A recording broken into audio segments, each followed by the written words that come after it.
बातमी विनेश फोगाट प्रकरणी निकालाची। आंतरराष्ट्रीय क्रीडा लवादासमोर विनेश फोगाट प्रकरणी सुनावणी झाली आहे।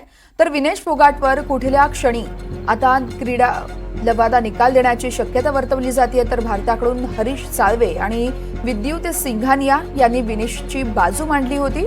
सर्वात आधी स्थानिक फ्रेंच वकिलांनी भारताकडून विनेशची बाजू मांडली होती। त्यानंतर हरीश साळवे यांनी 1 तास 10 मिनिटे क्रीडा लवादासमोर आपलं म्हणणं मांडलंय।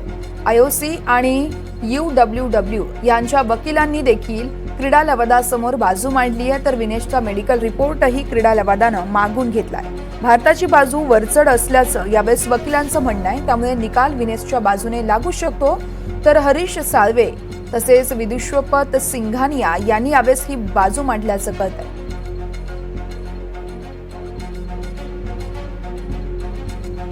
तर विनेशच्या बाजूने निकाल का लागू शकतो याची कारण आपण पाहतोय। हे प्रकरण असं नाहीये की कोणाचं तरी मेडल काढून दुसऱ्या खेळाडूला देण्यात यावं।